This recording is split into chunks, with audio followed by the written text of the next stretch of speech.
Hi everyone! So today we're going to celebrate successes. Think about your success. Over the past 4 months, which study tips have worked for you and which have not? When you take your next science course, you can remember these successful techniques you used to study for this class. Some reflection on how you study can help you prepare for your next steps. So we're in our last lecture, Chapter 20, Part 2 of Reproductive Physiology.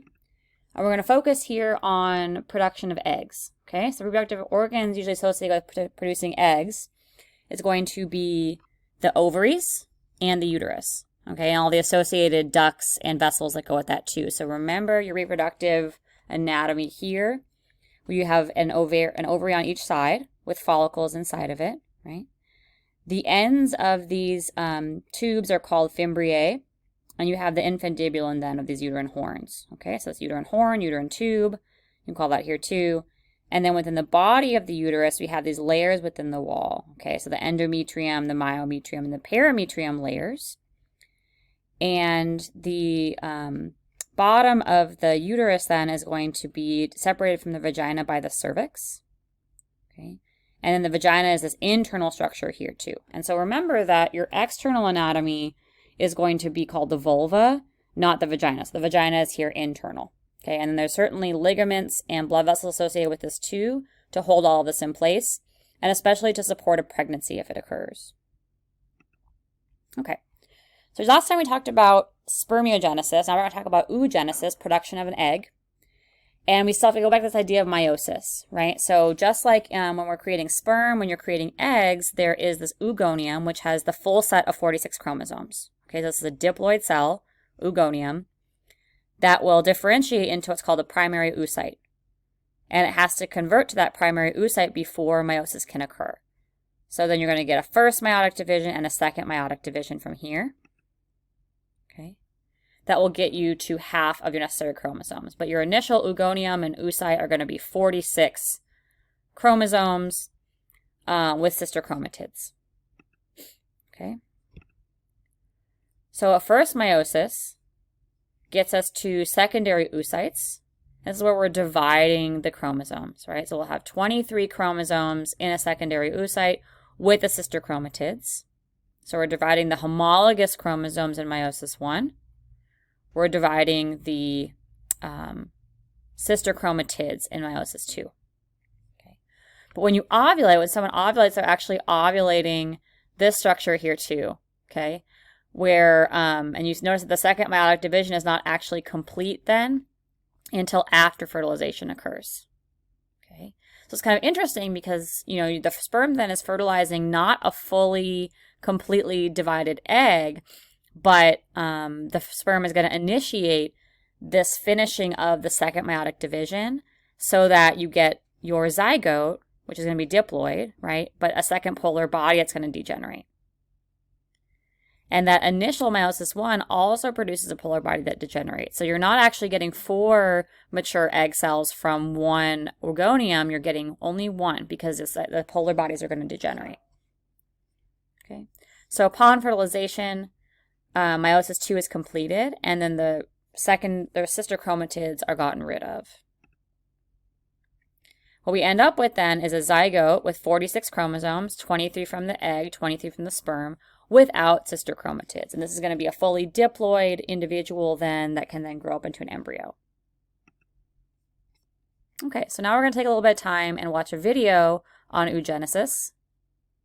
So we'll start this here.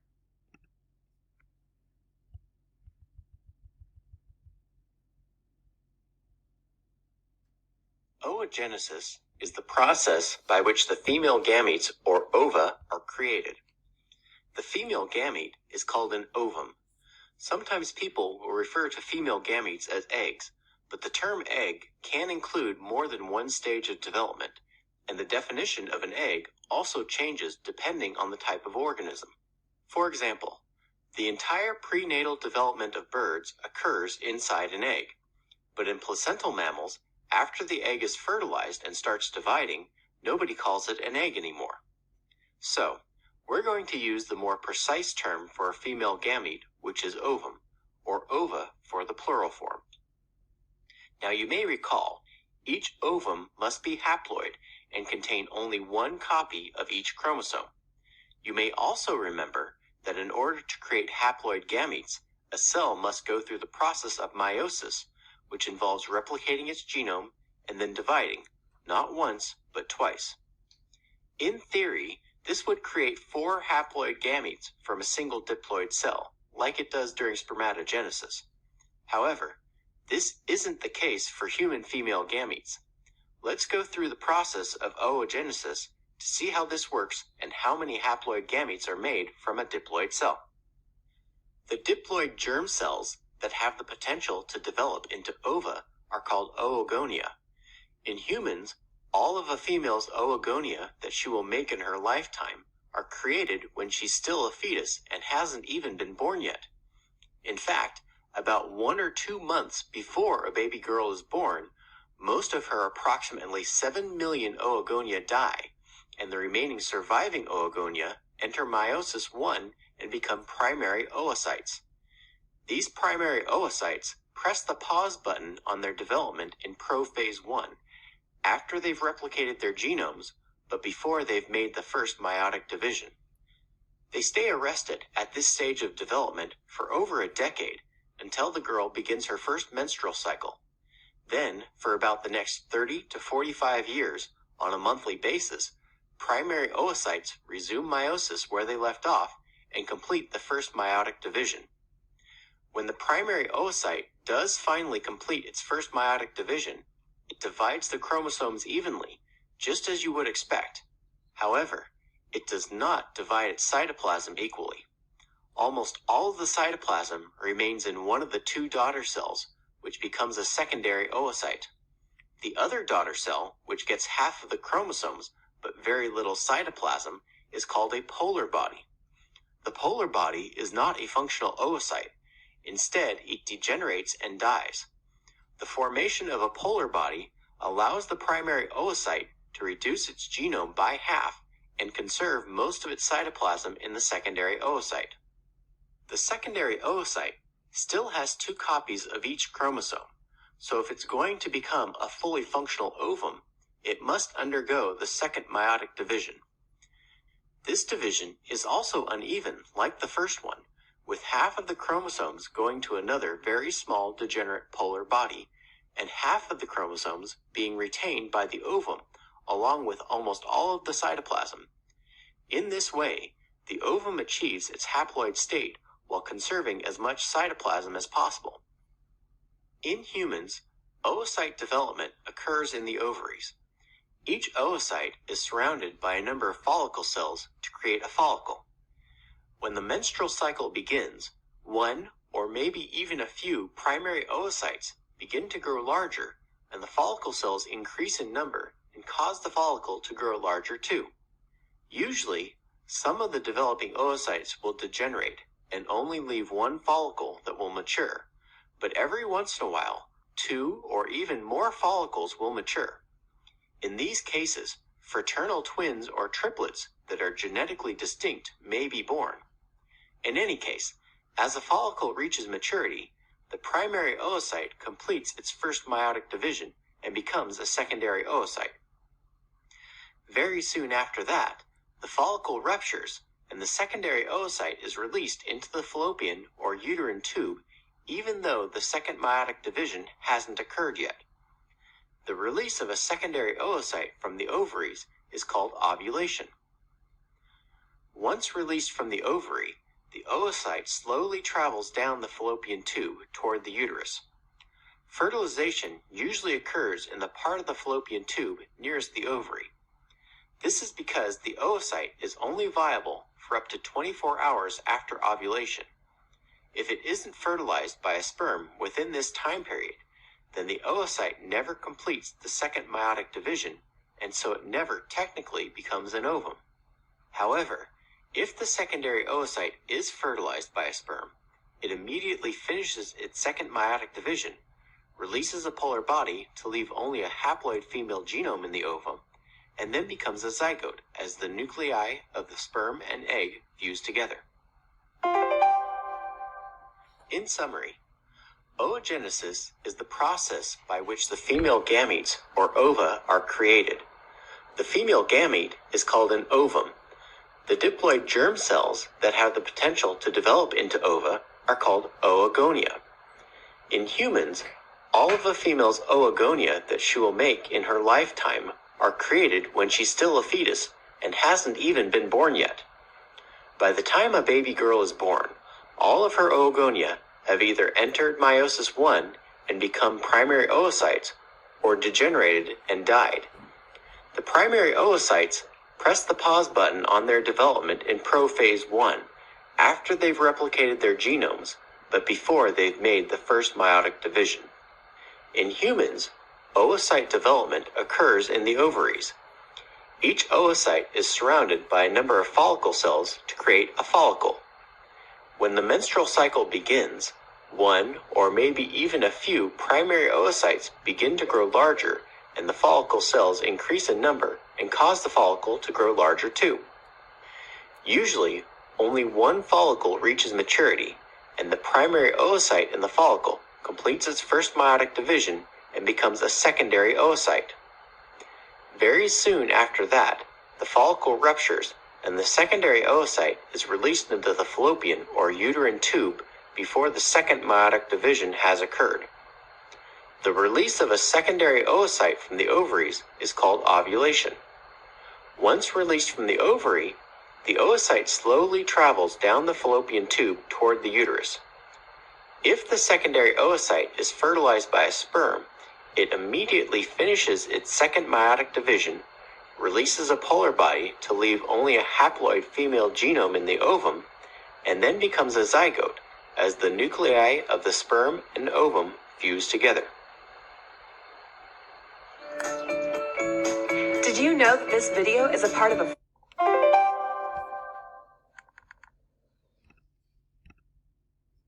Okay, so reminder, recap, oogenesis is the production of an ova. And before birth, the oogonium begins meiosis and becomes primary oocytes. It stops in prophase I of meiosis. And not until puberty, several become active, but usually only one is going to finish meiosis I. Then the primary oocyte goes through meiosis I.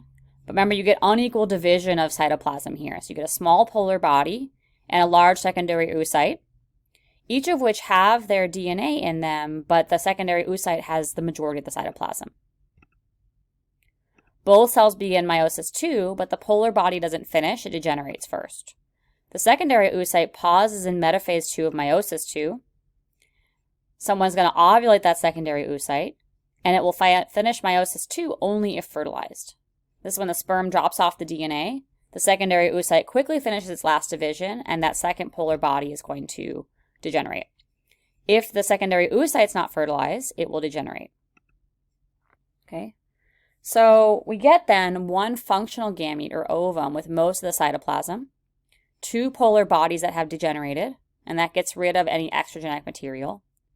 As soon as the ovum completes meiosis II, it combines with sperm DNA to form the zygote.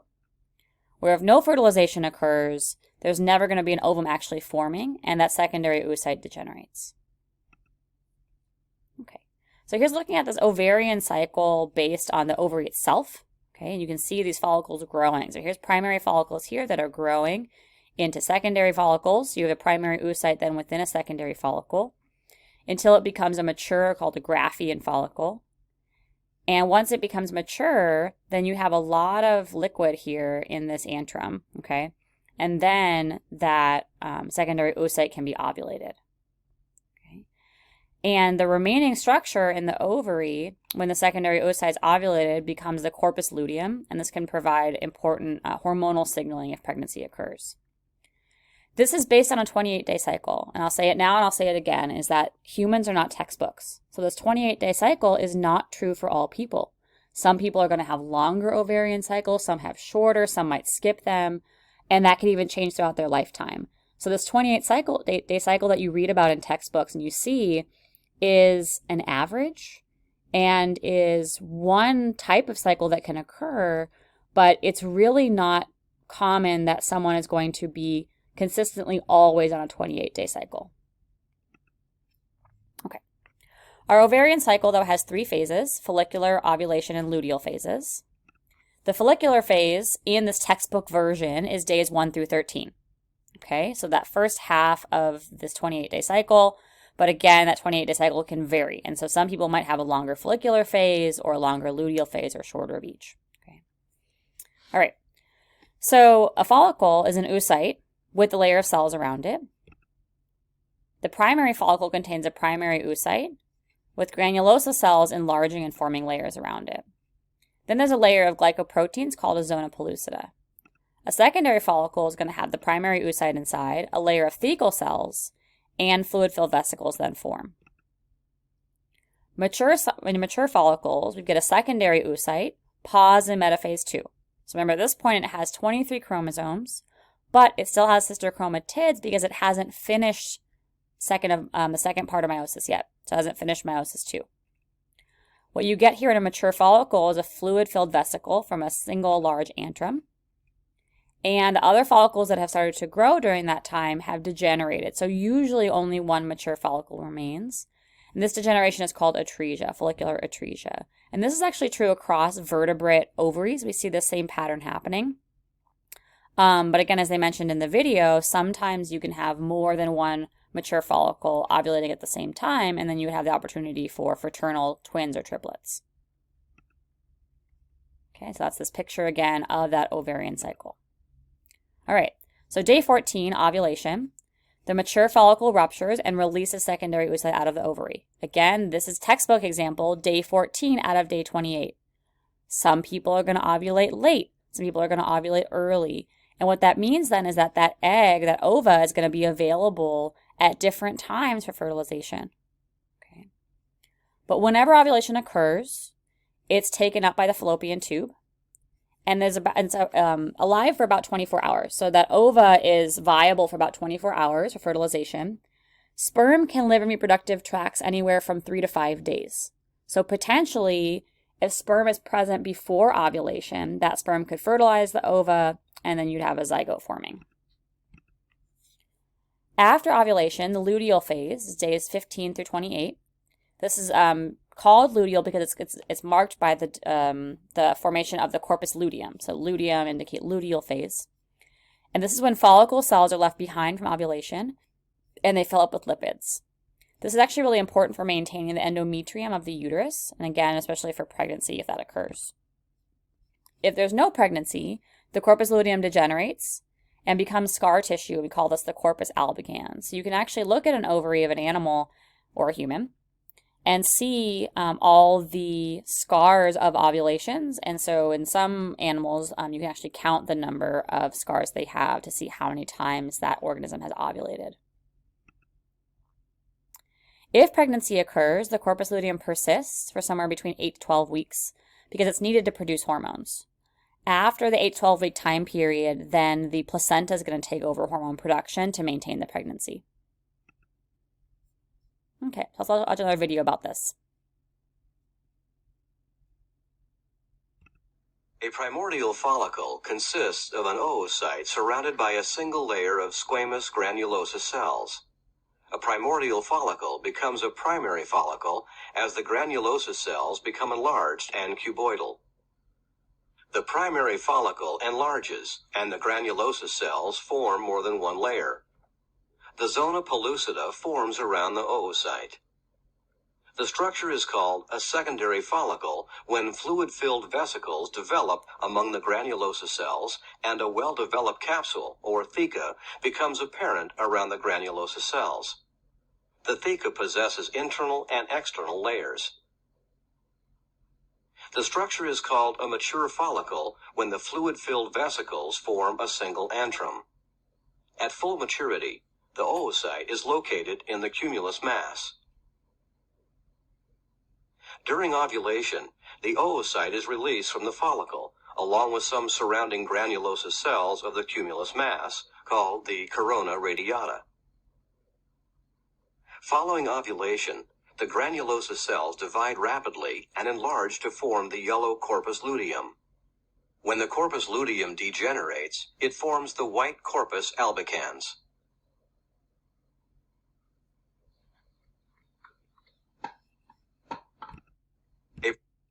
Okay, So this is all going to be under control of hormones, and you'll have remembered some of these from before, previous lectures.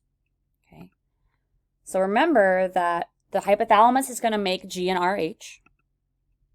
This is going to cause the anterior pituitary to make LH and FSH. Those hormones cause the ovaries to produce estrogens. These are primarily made by the granulosa cells of ovarian follicles, but we get a small amount of estrogen made by the corpus luteum. Low levels of estrogens prevent FSH and LH release through negative feedback. And this is the kind of funny part of this, is that generally we think about negative feedback as higher estrogens are going to provide negative feedback on FSH and LH, and that's generally true, but in certain parts of the cycle, low levels of estrogen are going to prevent that release. And so we get a kind of switch between negative and positive feedback of estrogen on FSH and LH release. Okay. So, progesterone is a really important hormone in the system. It's produced by the corpus luteum. It signals growth of the endometrium. And so progesterone, progestation, meaning this is a pregnancy maintenance hormone. Okay. So if no pregnancy occurs, the corpus luteum degenerates and levels of progesterone drop.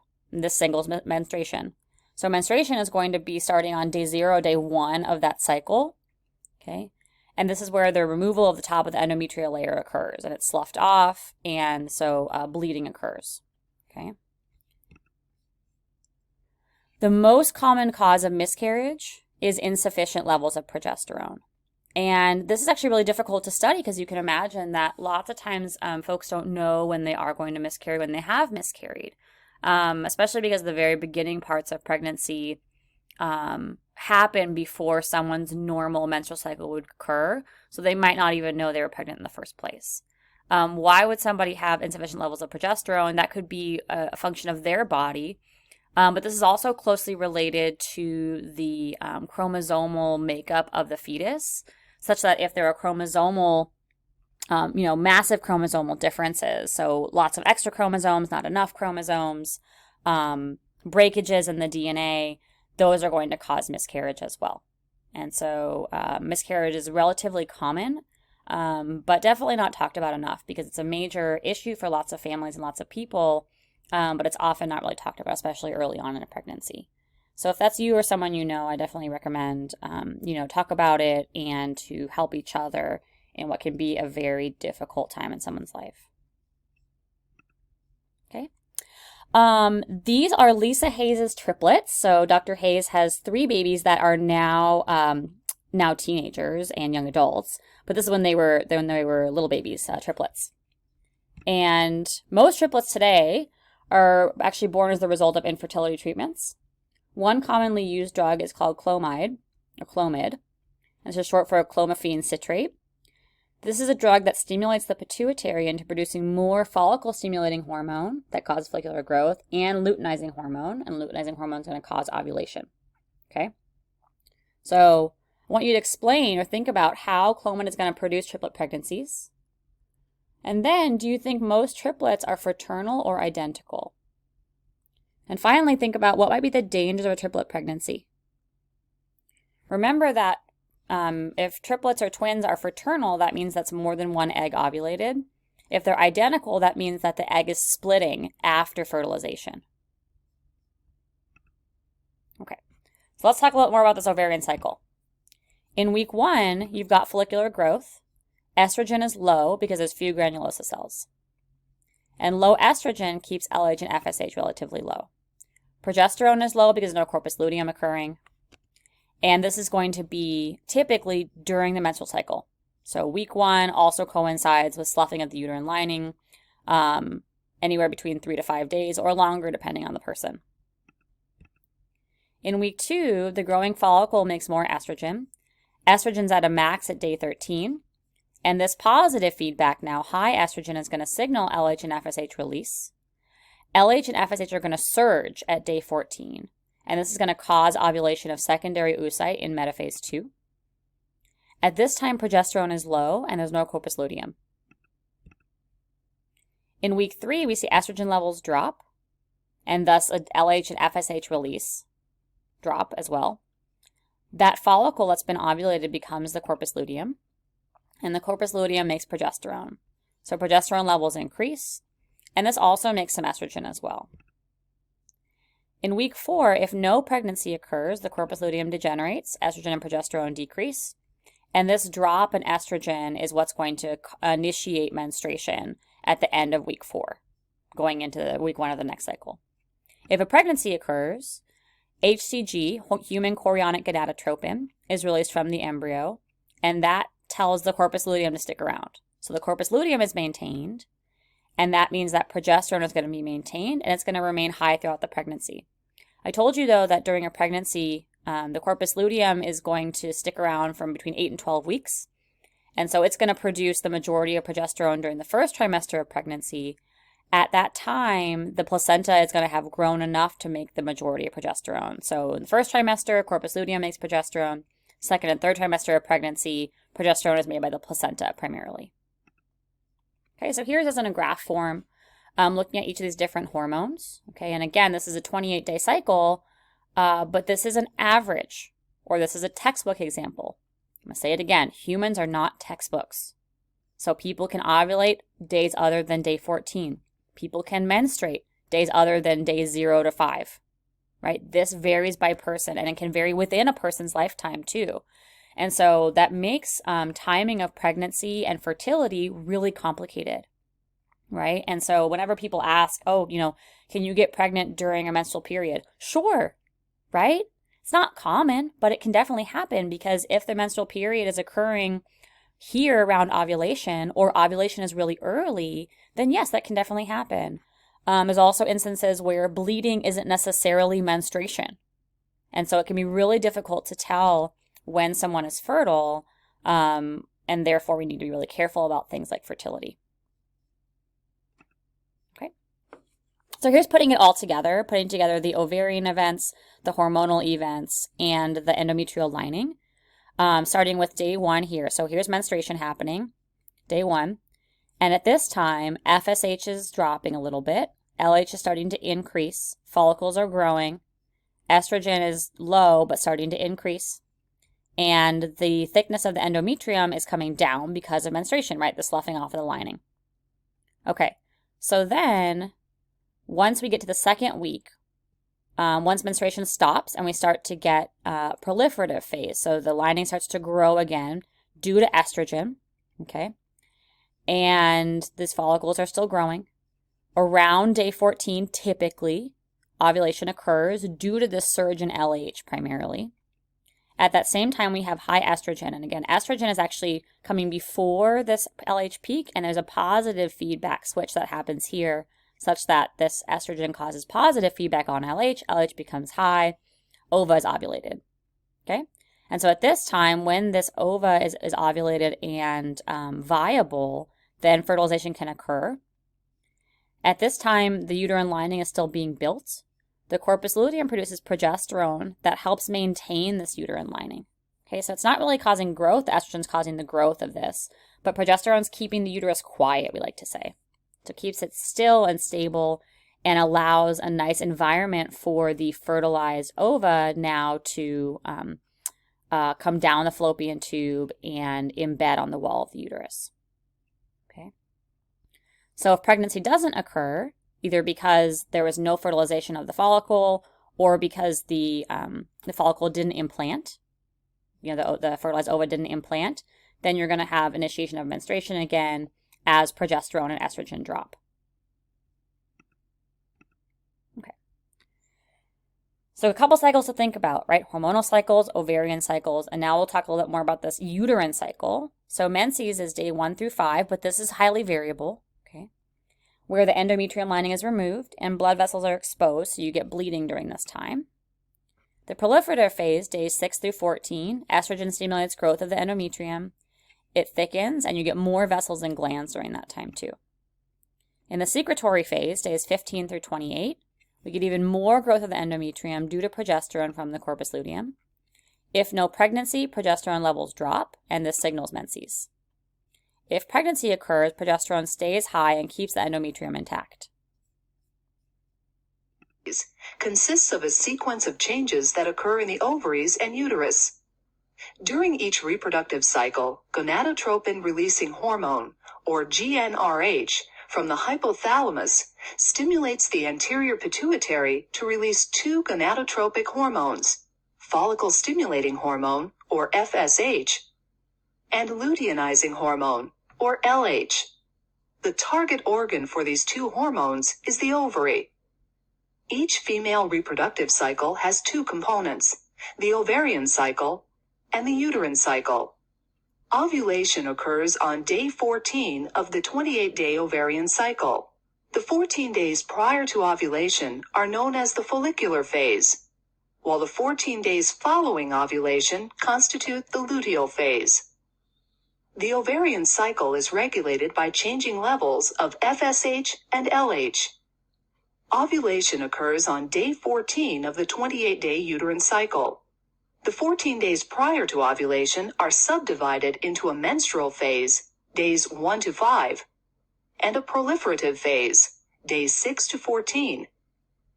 The 14 days after ovulation constitute the secretory phase. The uterine cycle is controlled by the ovarian hormones, estrogen and progesterone. The events in the ovary prior to ovulation constitute the follicular phase of the ovarian cycle. In the first 5 days, increased GnRH stimulates the anterior pituitary to increase production of FSH and LH.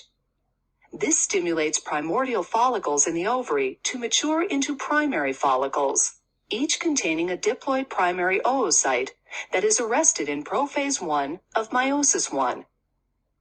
At the same time in the uterine cycle, decreasing levels of progesterone lead to sloughing or shedding of the endometrial lining. This is the menstrual phase, commonly referred to as a woman's period. In the ovary during the second part of the follicular phase, days 6 to 13, a small number of primary follicles form secondary follicles. About 2 days before ovulation, under the influence of increasing levels of LH and FSH, the follicle expands to form a swelling on the surface of the ovary. Approximately 16 hours before ovulation, the levels of FSH and LH surge to cause the final maturation of the follicle, now called a mature or Graafian follicle. Just prior to ovulation, the primary oocyte completes meiosis 1 to form a haploid secondary oocyte. Simultaneously, the lining of the endometrium begins to reform under the influence of estrogen produced by the ovarian follicular cells. This is known as the proliferative phase of the uterine cycle. As the level of LH peaks, proteolytic enzymes produced in the follicle cause its wall to weaken and rupture. Ovulation is the release of the secondary oocyte from the mature follicle. After ovulation, the ovary enters the luteal phase of the ovarian cycle, days 15 to 28. During this period, the remaining ovarian follicular cells form a corpus luteum, which produces the hormones progesterone and estrogen. Progesterone and estrogen from the corpus luteum stimulate further thickening of the endometrium in the secretory phase of the uterine cycle, days 15 to 28. If fertilization and implantation occur, cells at the implantation site in the uterus begin to produce human chorionic gonadotropin, or HCG. HCG prevents degeneration of the corpus luteum, so that elevated progesterone and estrogen levels are maintained to prevent shedding of the uterine lining at the end of the uterine cycle. After 8 to 12 weeks, the corpus luteum ceases to produce progesterone and estrogen and degenerates to become the corpus albicans. The placenta in the uterus replaces the corpus luteum in producing progesterone and estrogen. If fertilization does not occur, the corpus luteum becomes a corpus albicans by the end of the cycle. This leads to decreased levels of progesterone and estrogen, and results in menstruation and the beginning of the next uterine cycle.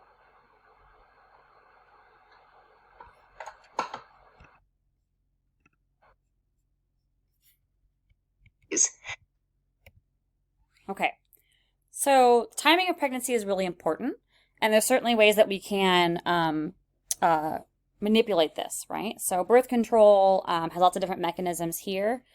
The hormonal birth controls, like the pill, Depo-Provera shots, Mirena IUD, are hormonal birth control, and these hormones prevent ovulation, okay? The rhythm method is one that some people try to use, but it requires a lot of knowledge and a lot of knowledge about someone's body and certainly control in terms of behavior. So if you're thinking about the rhythm method and when pregnancy occurs, you have to think about how long the ovum lives, how long spermatozoa live, and when ovulation is. So ovulation is more often always 2 weeks before the period, but the cycle is not always 28 days. Okay, so ovulation can change in here too. One thing some people track for this method is going to be basal body temperature, because it's 0.5 degree higher at ovulation. So that's a pretty reliable indicator that someone's about to ovulate or is ovulating, is that the basal body temperature changes, but that means you have to monitor this basal body temperature. So amenorrhea, irregular cycles of the menstrual cycle or the ovarian cycle, leads to there being a lot of questions and difficulty in trying to figure out when ovulation occurs and therefore when fertility is. Okay. There's other types of birth control as well. So there's going to be barrier methods, things like condoms. The copper IUD is not a hormonal-based birth control, but is an IUD that essentially creates an inhospitable environment for the sperm, so that the sperm are mechanically damaged so that they can't fertilize the egg. Okay. So people with ovaries are going to be fertile for somewhere between 30 and 45 years, kind of depending on their cycle. And after that time, menopause is going to occur. So between 1 and 2 years of perimenopause, where somebody has less estrogen and progesterone, and possible symptoms include things like hot flashes and mood changes. And it takes about a year of no period to be diagnosed with menopause. And it happens around age 50, but again, this differs and tends to run in families in terms of how long this is, how long a fertile lifespan is. At this time, there's no remaining follicles that respond to FSH and LH, and so there's no more ovarian cycle, and therefore no more fertility. At this time, we tend to see increases in osteoporosis and heart disease risk, because that estrogen is preventing heart disease and maintaining bone density. So when this estrogen is lost, then we see these issues come up. Today. In females, the reproductive period, or fertility period, refers to the years of monthly menstrual cycles between the first menstrual period, which happens at puberty, and then the permanent stopping of menstrual cycles, which is called menopause. Menopause usually sets in around age 50, and it's preceded by a couple of years of hormonal and physical changes, and this is called perimenopause.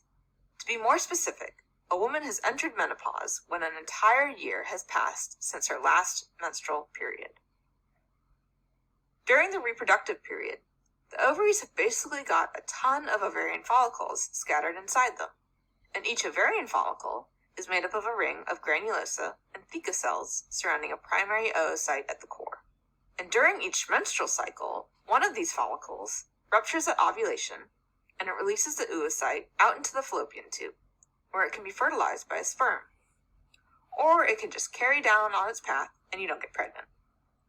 So the weird thing is, even though females are born with millions of follicles, only about 400 of them are actually mature enough to release their oocyte throughout the lifetime.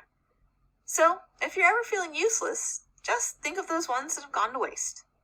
Anyway, all of this process is ultimately controlled by the hypothalamus, which is all the way away from the gonads up in the brain.